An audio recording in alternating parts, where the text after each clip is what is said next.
Hey, on this episode of Samp&Chance, we are going to France to take a look at Backlash, the first PEL of the year for the WWE. Also, Tony Khan comments made on draft day, making waves, all this and so much more on this episode of Samp&Chance. So strap in and thank you for letting us into your ears.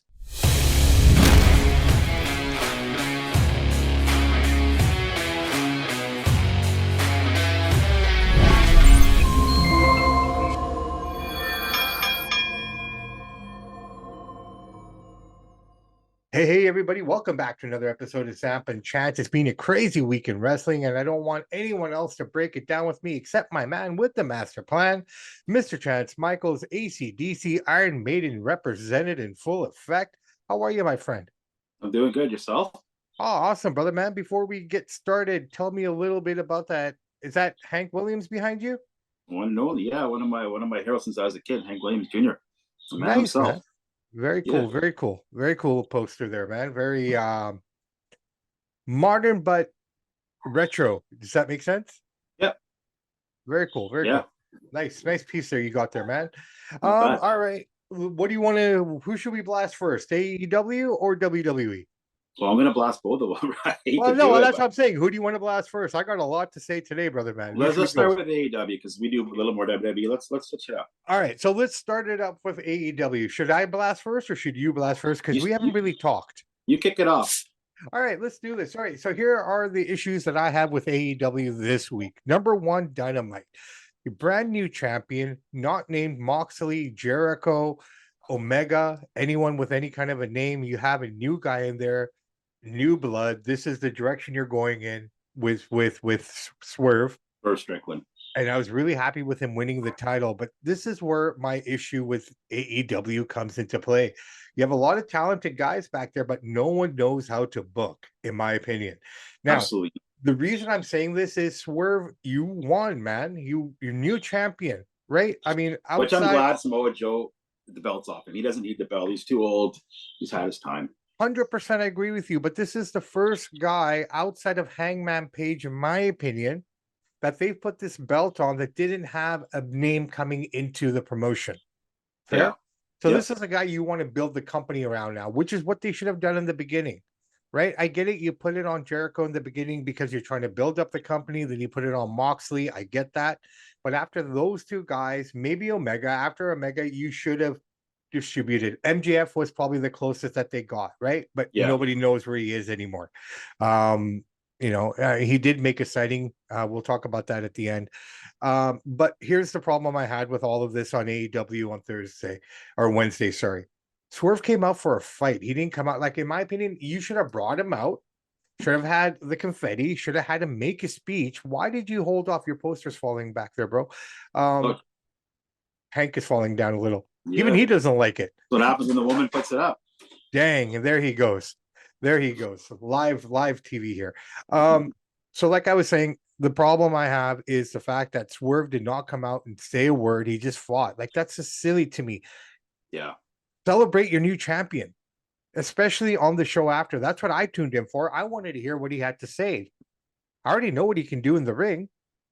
And I don't think he's that great of a talker. So maybe they were thinking, we don't want this guy out there talking too much. Well, you got to put the mic in front of him, or you got to get that guy he has with him. I can't remember his name. Prince something. And now that guy, he's a horrible manager. I mean, he looks like he should be in the crowd. He's a terrible manager. The fact of the matter is, he's got that Teddy Long kind of dance going on, and that's what's getting him all the hits, right? I mean, but he can't talk, or I don't know. I understand that guy. Okay, fair play, Fred, fair play. But I wanted to see him come out and talk opposed to fight Fletcher. And it wasn't a bad fight, don't get me wrong, but where did that fight come from? Why did that happen? It didn't make any sense, right? And this is the problem. They just throw matches together for the sake of having matches. Right.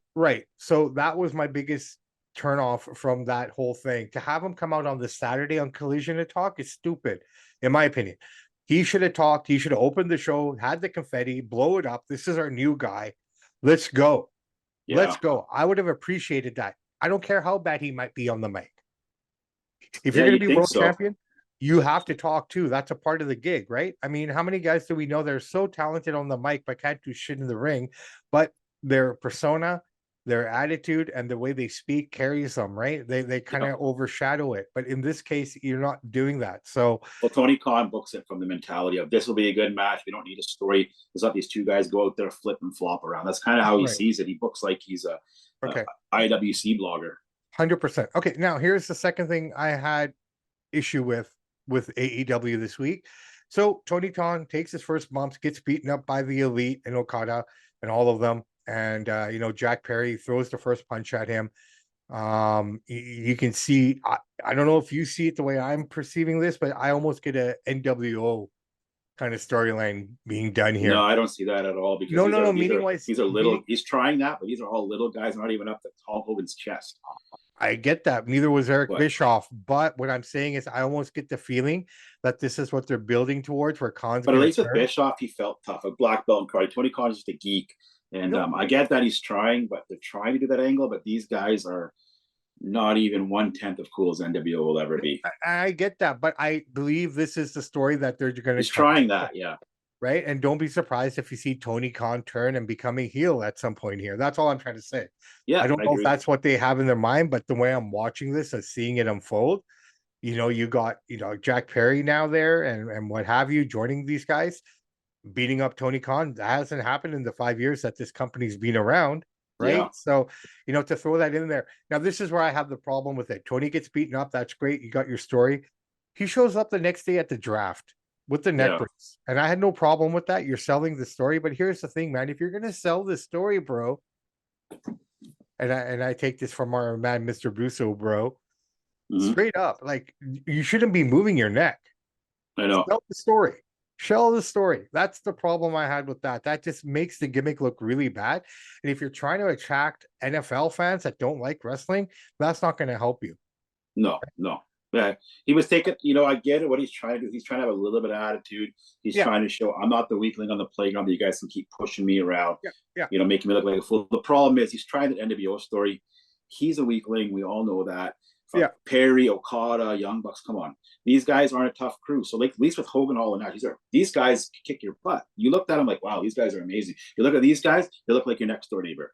So this is not going to catch on. So I get what he's trying. I like he's got a little bit of attitude, but he looked bad with the neck brace. He tried to insult Vince McMahon. Dude, you can even carry Vince's bags. And that's where I had problems with his comments. Like, okay, I get it. You're shooting barbs. You're shooting rockets against your competition. One, the Harvey Weinstein comment on both sides of the ledger, people in AEW are cringing at that comment. Like, you shouldn't have said that. You can't. This is completely different. Yeah. Right. You shouldn't have said that. His own people are telling him backstage, no, that was wrong. Right. The Pepsi comment I took personally because I love Pepsi. I agree with him on that. I get what he's saying because he's going by sales. WWE's number one, Coca-Cola's number one. We're number two. I get this. I get what he's saying, but don't use Pepsi, bro. But you guys all missed this. I think I'm the only guy that caught this. You know why he said Pepsi? Not because it's the number two brand. Who's got Pepsi tattooed on his arm? Punk. CM Punk. He's taking a shot at Punk too. I thought about that as well, right? So he's kind of double-edged swording it. The only thing I'm hoping for now is that the WWF or WWE takes a shot back here somewhere, because right now they haven't responded to anything, right? So the more that Tony does this, the more he looks stupid if these guys don't react in some way, in my opinion, right? Yeah. I think it all started when Triple H fired the shot over at Ospreay there. That Ospreay kind of, and hey, I got to give credit to Ospreay. He's doubling down, saying, I don't regret what I said. No, I mean it. So good for you, Will. Finally, you got a backbone. And one day he will end up in the WWE too. Maybe, but that doesn't matter. People insult Vince all the time and came over there. It doesn't matter. Yeah, 100%. So, but I think that Harvey Weinstein comment was a little off base. Oh, it's not a line. You can't even compare the two. One is consensual, one is rape. So it's not even comparable. Right. But the thing is, I think people took ill to those comments because he said the whole company, right? Which includes the talent, which includes the people backstage.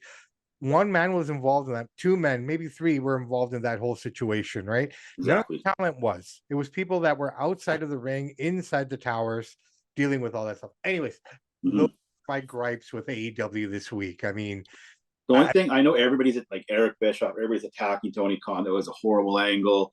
NWO, like these guys they look like, I hate to be rude, they're good in the ring. They look like your next door neighbor. They look like jobbers. Not saying they are in the ring, but they don't look credible as a tough guy crew, right? Eric and everybody's ripping on him, but I give Tony one thing. At least he's trying to have a little bit of attitude. At least he's not keep getting slapped around all the time. At least he's trying to slap back a little bit. Although those comments are ridiculous and how he's doing it is wrong, it shows him he's got a little bit of dog in him, and he's not going to keep getting bullied. Finally, after 5 years. I don't have a problem with it. Like I said, competition is key, right? I want a number 2 company out there. That has to be. Otherwise, we will be stuck in 03 to 15, where there was nothing around, right? I mean, until Tony Khan realizes that you need box office stars around, not just like Will Ospreay's great in the ring, but he's not a big star because he can't talk. He doesn't got that special look. You have to have a special look to get special appeal, and he doesn't have anybody like that yet. And until he figures that out, he's just going to keep getting 800,000 people watching him. American Pickers does more ratings than AEW at 900,000. Well, I found it really interesting. They had a deal with DAZN in place, right? But DAZN dropped them. Like they used their contract and dropped them as fast as they signed them, because they realized, yeah. I mean, because they were there, they were going to run their pay-per-views and some of their. Not a bad idea for AEW to try that. Well, but it didn't work. I mean, for DAZN to say, "Hey, you guys aren't bringing in any numbers," right? And that's crazy for a streaming service to look at you and say, "No, it's not working. We ran the pay-per-view, the numbers weren't there, nothing, it just doesn't work for us," right? I mean, we're not making any money. If anything, we lose money when we run your programming, is what they basically said. Well, what they'd have to pay out for the habit, it wouldn't be worth it. There's no return for them. No, there was no return, right? So they had it in their contract where they could walk away if Speaking of AEW, they're here on May 11th. Yeah, no, it should be interesting. I think we should go check it out, man. Just I was gonna go to that, but man, my boy Lomo's fighting that day. Lomachenko, I can't miss Lomo fight for AEW. Fair enough, man. Fair enough. If Lomo wasn't fighting, that will go. But I think Lomo's maybe has a few more fights left. It's like I don't want to miss him. You know what though? We could watch the Lomo fight after. How often will we get to see horrible wrestling live in our city? I think they'll have guys like Edge there. Claudio will be there. I think are they doing Rampage too there? Probably. I think they might. Well, we'll talk about it off air. Yeah, we'll figure it out. I wouldn't mind seeing it. All right, so that's my blast on AEW. Do you have anything? No, I pretty much agree with that. I tried to watch Dynamite last Wednesday, and man, it was a couple good things, but it wasn't very good. I mean, I'm glad Swerve got the belt, get it off Samoa Joe. He doesn't need it. They're trying to build up some young guys. Ospreay he's great to watch. Yeah, and he's got a little bit of attitude, but I'm curious now. Tony Khan needs help with booking and creative. That's what he needs to do. He really needs help with booking. I mean, if you have a guy like Jericho back there who should know booking, and he's been around the block 50 million times, right? He needs to maybe step away from the ring a bit and start working a little backstage if he wants to make this company grow. Because I think really Tony Khan shouldn't give him a choice. Jericho, you can barely move in the ring. You're going to help me backstage. If you don't like it, you're gone. Like he lets these guys tell him what he's doing. Or Vince would be like, "You're retired. You're doing this, or you're gone." And that's the end of discussion. And he has to be a little more authoritative. Very simply put, though, the reason Vince McMahon is respected the way he is, and we've talked about this on the show, there is a huge inherent difference between talent and management. The talent and the money, as we like to call it, right? Like even here in our local promotion, it works out that the talent is the money. Yeah. Right. But in most cases, like you look at ECCW, the money was always from the outside. When all these guys here went to Portugal to South America, the money was outside of the ring. It wasn't anyone in the ring bringing in the money. And that divides there, right? So the guys in the talent pool will never respect the guy who brings in the money. They'll be chummy with him and buddy with him. And this is direct information I've received. I'm not even sugarcoating it, right? They never look at the money with the respect, right? But that's why these guys are stuck in the indies. Well, that's what they don't train their bodies. No, they don't take care of themselves, and then they don't respect the guy who's paying for the show. No, they don't. But the difference with McMahon is he was the show. He was the backbone. He knew wrestling be better than anyone else, right? Oh yeah. So business. Until they get that respect backstage, I don't think they're ever going to be able to do anything. And the whole crew that you have back there were all the people that were running WCW back in those days, and they haven't changed anything in their own thinking. Right? No. They're still running it like it was the 90s. And that's why you need to bring somebody in there with some fresh ideas, somebody give them a little bit of a kickstart, give AEW a little bit of an attitude.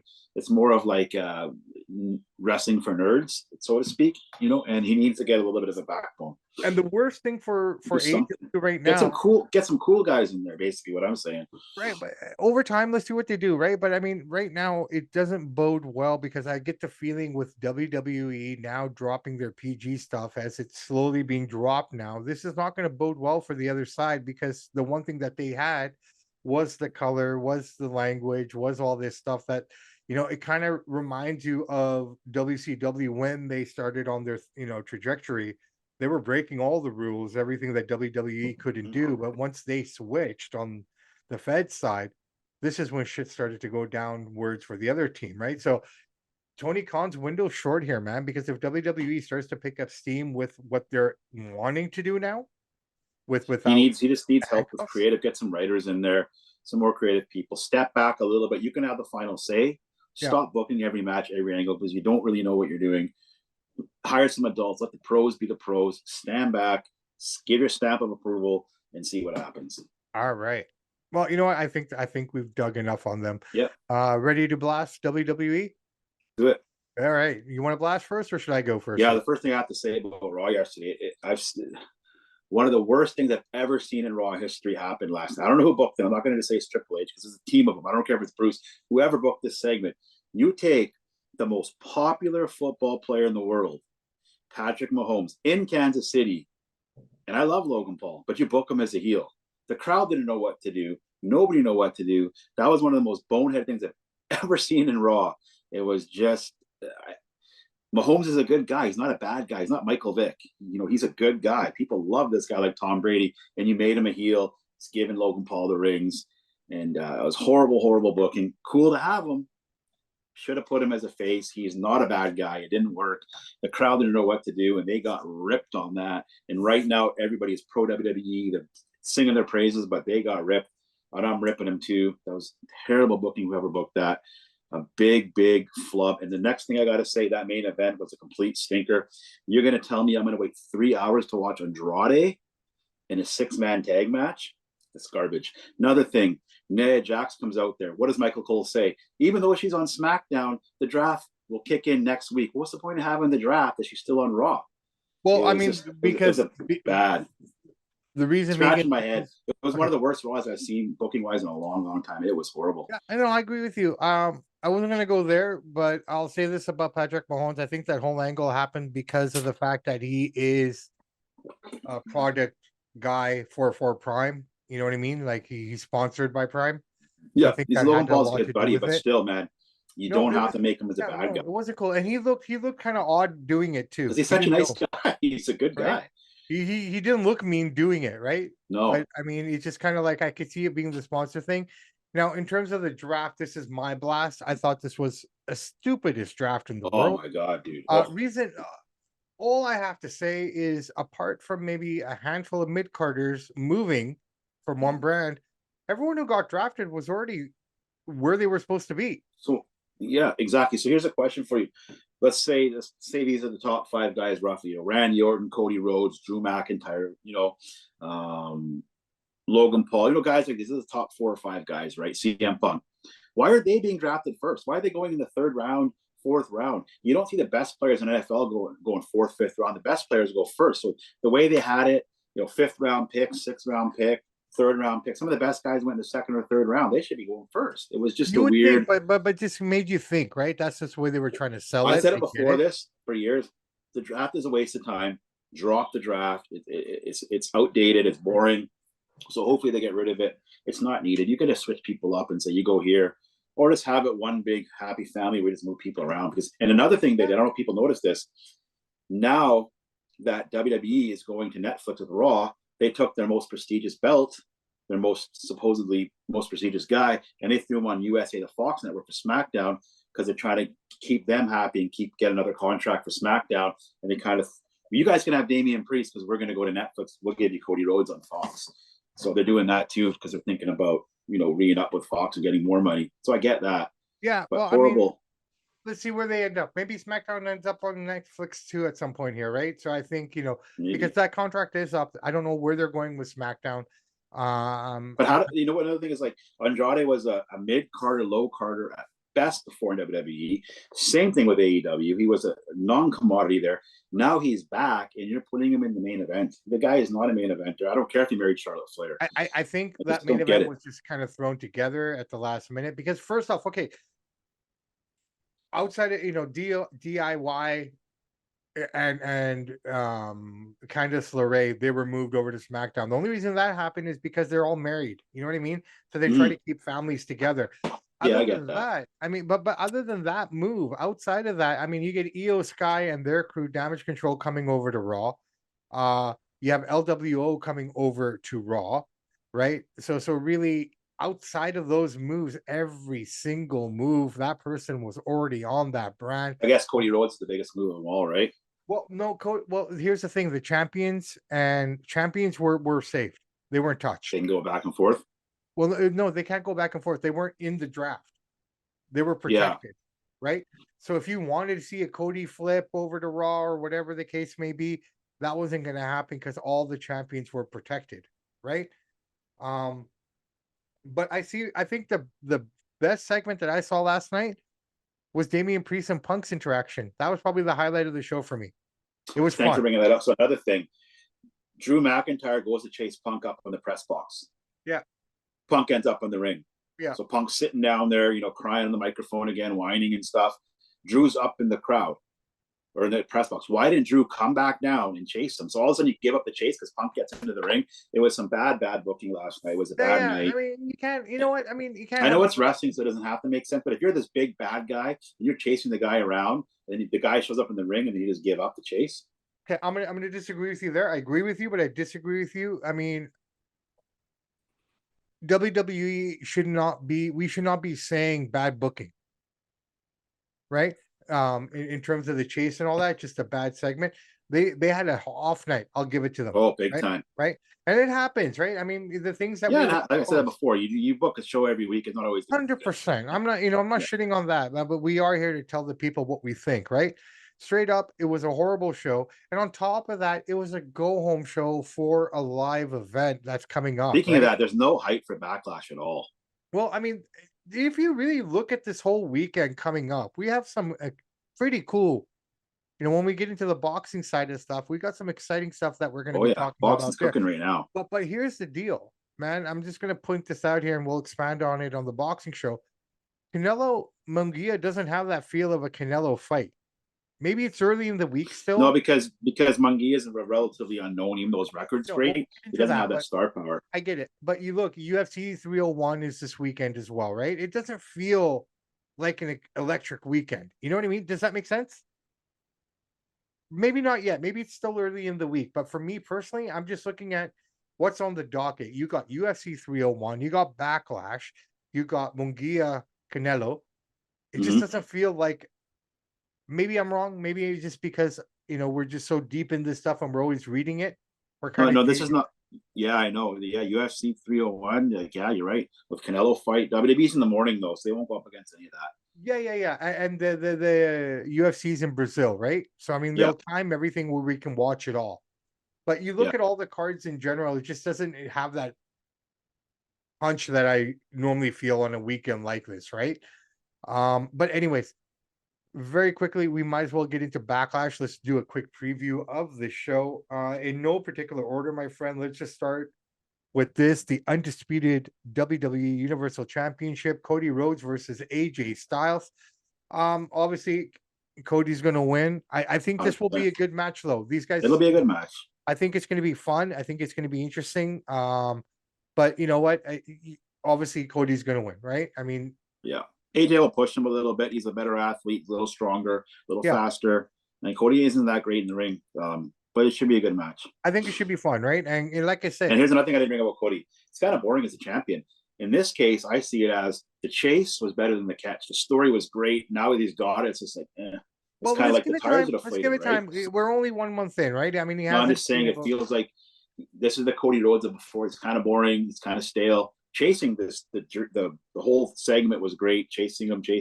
Actually, WrestleMania 39, Vince McMahon actually stopped him from winning the belt and said, "No, you're going to keep this chase on and let Roman win." And now he's gone, but he got stopped Cody the last time, which has actually worked out good. because look at the story. Honestly, man, at the end of the day, if you think about it, any face, the chase is always better than the face actually having the title. And I said it before on the show.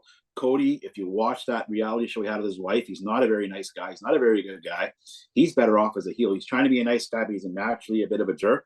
So I think he can do better as a heel champ, personally. And maybe, you know what? By the time WrestleMania rolls around, he might be the heel, right? I mean, the way they're building up this bloodline thing, it looks like Roman's going to be coming back as a face. I hope so. You realize how good he was when he's not there. Like, we kind of take him for granted a little bit. Yeah, right? Yeah. All right. Women's Championship, Bayley. The WWE Women's Championship, Bayley versus Tiffany Stratton versus Naomi, triple threat. I think this is a good opportunity for Tiffy to kind of shine a little bit. I'm not going to say she's going to win, but I almost get the feeling that Bayley won't get pinned. It'll be Tiffany pinning, or sorry, it'll probably be Naomi getting pinned here by Bayley. But I think this is going to be the Tiffy opportunity to kind of really shine. This is Tiffany's chance to showcase herself. 100%. But Bayley still wins, right? Yeah. But all right. Oh, speaking of the draft, I did like some of the moves that they made with the NXT talent coming up. I told you before, man, Ilya Dragunov coming up to Raw. They kicked out Vinci. It'd be interesting here. Watch. It might not happen right away, but watch Ludwig. The only thing I didn't like about that, having that NXT stuff, is some of those girls, nobody knows who they are. 600,000 people watch NXT. So basically, you're watching Raw. Like, I never even heard of that couple of those girls. Like, I mean, I watch. I guess they got to start from somewhere, but I thought you didn't need that. Personally. They all have to start from somewhere, right? I mean, you got Braun Breaker up there now. You got Carmelo Hayes, which is probably a good move as well. Braun going over to Raw, being drafted to Raw. I thought that was it's good to have the big boy back, because I really feel at the end of the day, if you want to make it an awesome faction, and I said this to you before, you got the Creed brothers, you throw in Braun in there with Chad Gable. That's a crazy faction. Watch for that. And also watch for Dragunov in the future to link up either with Kaiser or against them, right? Because some of the best matches that I saw of a couple of years ago was Dragunov against Gunther, right? So I remember you saying that. Yeah, I implore you to go back and watch those matches. They were solid. They were just like hard hitting, no shame, man, no shame at all in terms of how hard they were hitting each other. That's old school Japan / European wrestling at its best, man. All right. The tag team championships are on the line for the lady. Kabuki Warriors, Asuka Akari Sane against Bianca Belair and Jade Cargill.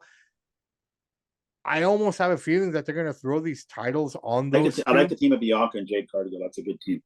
Yeah. I'm going to go off the shelf here and say I think Bianca and Jade are going to take this. They're just too dominant and too powerful. I mean, how do you beat them? I hope so. Right? I mean, Jade coming out and destroying the Kabuki Warriors all by herself. I mean, that's just, that they'd be remiss if they didn't put the titles on them and then let that story build and have them lose the titles. And that's where Jade turns on Bianca. That's the way I think they're going to win too. It'd be good for them to get Jade up there, pump her up. Yeah. Kevin Owens, Randy Orton versus the Bloodline, Solo Sikoa, Tonga. I like this, man. I love the viciousness that Solo and Tama are showing right now. I like Tama. I like his dad too. Yeah. And Tama just looks like a beast. He even got Paul scared, like, oh God, not him. Like his dad, but in better shape. But better shape, right? I mean, this kid's a savage. And the work that they did on SmackDown, him ramming the car, like less is said. There's more in their action than in their words, right? Yeah. They're carrying this, right? This looks really good. If Solo and them can keep up this pace, we're going to have an amazing match at SummerSlam, Solo versus Roman. But that being said, I think Solo and Tama are going to take this. I think so too. They're the new team. Thomas, they want to bring him up. Like you said, he's got the intensity, he's got the look, he's got everything you want in a wrestler. So Orton and KO don't need to win this match. Let the young guys have it. Yeah. It'll be a good match though, because Orton and KO will push them. Yeah. Sammy versus Chad again. How do you see this one playing out? I really don't know what to think of this one, man. Sammy's gonna win it, but Chad's gonna have a good showing. I think I'm gonna go the other way. I think Chad's gonna win it. I hope so, but I think he just got the belt. Sammy, let him have. He's only been a I month get yet. it, but he already beat him that one time already. So how many times is he going to keep beating Chad Gable, right? Because the storyline on the other side is that he's at his wits' end with his own crew, the Alpha Academy, right? Like he's Yeah, calling them out. He's making them feel like shit now constantly. They're constantly losing. So I mean, it almost feels like he needs to win, and I think this is where the Creeds may come and help him, yeah. or I hope Braun you're right. come Man. and I'm help not a him, huge right? fan of Sami Zayn. I like to see And Chad and have it, but I just Sammy think they and love him, Sammy, so much. Sammy's that kind of guy. We talked about this. He's a better chaser than he is a champion, Yeah, he doesn't need a belt. right? All right, tag team championships, A-Town Down Under, Theory and Grayson, your boys against the Street Profits. This is a weird one. I mean, I think, A-Town's going to win. This could be. But, I think this is the match I'm looking for the most. There's some great but athletes in this yeah, one. but the Profits probably deserve the win. Does that make sense?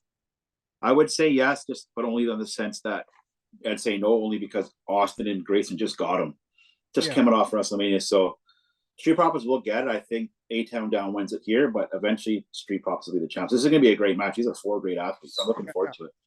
Okay, and last match, I believe, is Awesome Truth, The Miz, R-Truth against Johnny Gargano and Tommaso Ciampa, your buddies, the DIY guys.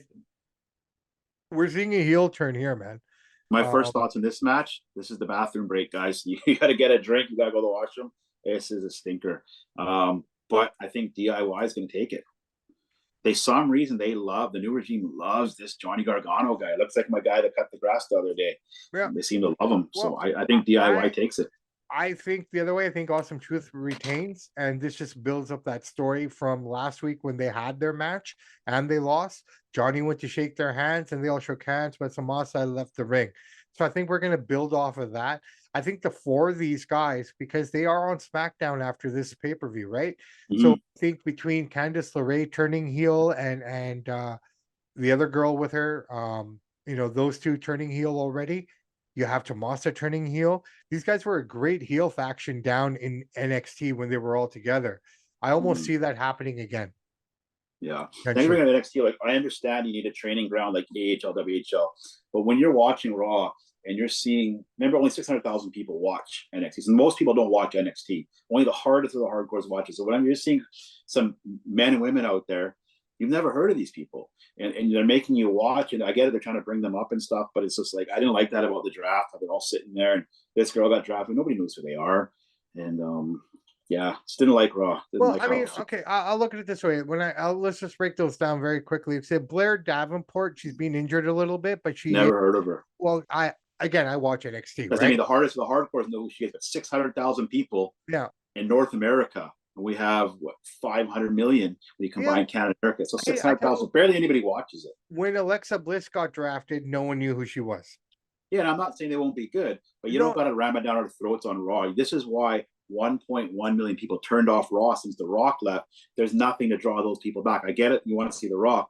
But when you're watching Johnny Gargano and girls you've never heard of, it's like, no, I'm going to watch basketball or hockey, people are saying, or whatever you're going to watch, Jeopardy. But it's just like they have to realize that the indie hardcores are fine, but you have to appeal to the casual fan. If you don't, Indy Hartwell. 1.1 million are gone.